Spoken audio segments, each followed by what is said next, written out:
The war in Ukraine has reached a turning point. What's crucial is the timing as world leaders converge at the United Nations General Assembly in New York.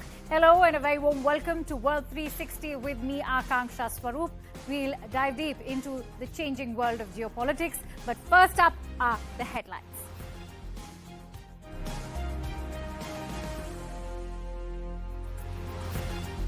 NATO vows more support for Ukraine.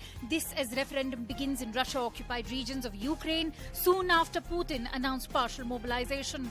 More than 1,300 arrested in Russia's anti-war demonstrations. World leaders address the United Nations General Assembly. Iran and the US clash on nuclear deal and human rights issues, while India slams Pak Prime Minister Shehbaz Sharif's speech for raking up Kashmir. And Iran restricts internet. This as deaths related to Mahsa Amini's protests mount, and the United Nations calls for investigation into Amini's custodial death.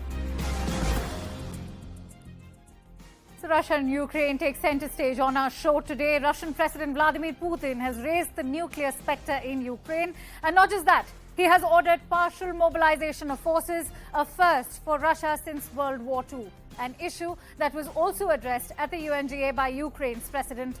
What could Putin's decision mean for the war in Ukraine and its Western partners? We delve deep in the following report.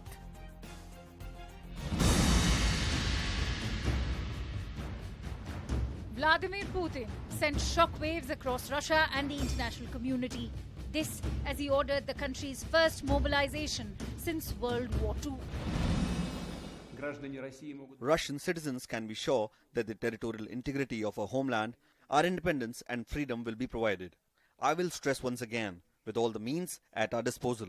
Those who try to blackmail us with nuclear weapons should know that the wind can turn their way. What followed were anti-war demonstrations, these denouncing Putin's decree. More than 1,300 have been arrested, and those who aren't protesting are fleeing. Flights out of Russia rocketed in price. The attention soon shifted to the UN General Assembly's 77th session. In his address, the US President Joe Biden declared Russia's invasion of Ukraine a violation of the global order. Russia has shamelessly violated the core tenets of the United Nations Charter. No more important than the clear prohibition against countries taking the territory of their neighbor by force. The reactions didn't stop at that. Ukrainian President Volodymyr Zelensky's pre-recorded speech outlined a 5-point peace plan that included punishment for aggression and security guarantees. Zelensky also demanded that Russia be punished for its crimes in Ukraine. A crime has been committed against Ukraine, and we demand just punishment. The crime was committed against our state borders. The crime was committed against the values that make you and me a community of the United Nations. And Ukraine demands punishment for trying to steal our territory. It should be noted that Putin's mobilization is no ordinary development. Firstly, it is a direct escalation of the conflict, one that would involve 300,000 additional personnel to fight in Ukraine. Secondly, it comes days after news of Russia losing ground in parts of northeastern and southern Ukraine. This includes Ukraine's advancement at lightning speed in Kharkiv and Kherson. What's surprising is that it was only last week that Putin had hinted at ending the war. This during his bilateral with Indian Prime Minister Narendra Modi at the SCO summit in Uzbekistan. Nonetheless, India has maintained its tough stance on Russia at the UNGA too. The trajectory of the Ukraine conflict is a matter of profound concern for the entire international community. The future outlook appears even more disturbing. The nuclear issue is a particular anxiety. In the meantime, the Kremlin has begun referendums in Ukraine's Moscow-occupied regions.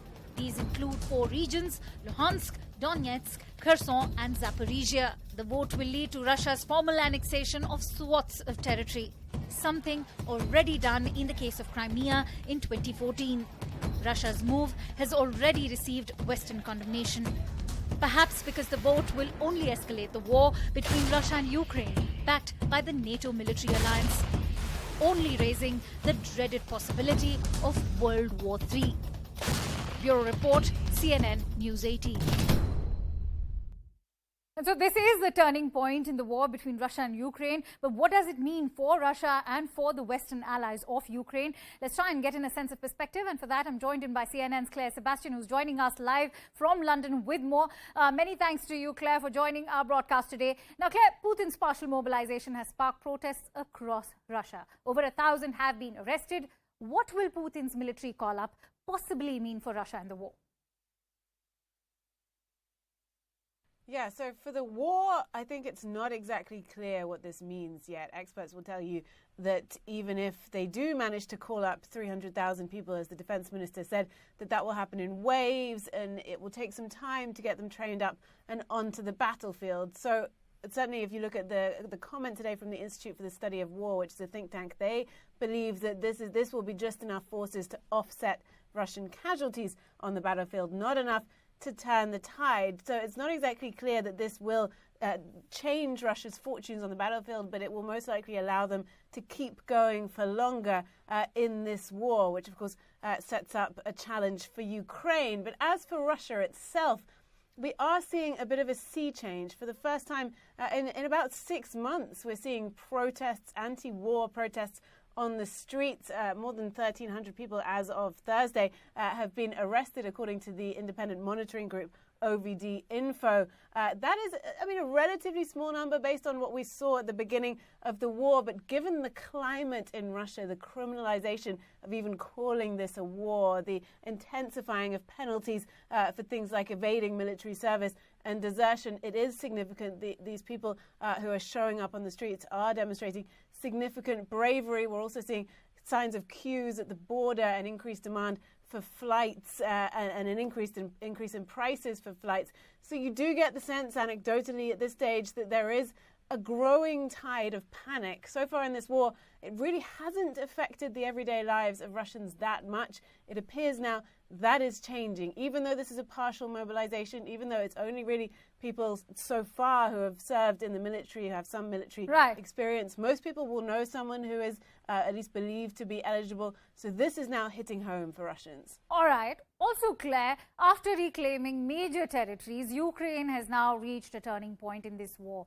But with Putin now resorting to partial mobilization, even threats of nuclear retaliation and referendums in Russian-backed territories of Ukraine, what are the challenges ahead for President Volodymyr Zelensky? Yeah, Ukraine has had a significant turnaround in the last couple of weeks. They were able to take a lot of territory, about 8,000 square kilometers in the east of the country, in this counter-offensive that was such a tactical victory over Russia. Now the progress has seemed to slow in the last week or so. They are still moving forward, but at a much slower pace. Russia is also fighting back in some areas, making very small gains. So the challenge for President Zelensky, is that, especially in the face of Russian mobilization, is to try to keep up the momentum, and he needs to do so, of course, with continued support from the West. He spoke to the UN General Assembly. He's garnering support. He's trying to make sure that he can continue to get that support and that supply of weapons from the West, which has made such a difference on the battlefield. And the other part of this for President Zelensky, because wherever you see Russia retreat in this war, where Ukraine has been able to take back territory, we saw it at the beginning of the war in April with Bucha and the areas around Kiev, you do see more and more evidence of Russian atrocities. We just saw it with the city of Izium, where more than 400 unmarked graves were found, mainly Ukrainian civilians. He wants Russia held to account. He has been demanded that they remove their UN veto power. He wants a tribunal set up to hold them to account, and he is going to continue to put pressure on the global community to do that, to try to tighten the screws in that way. Right, and understandably so.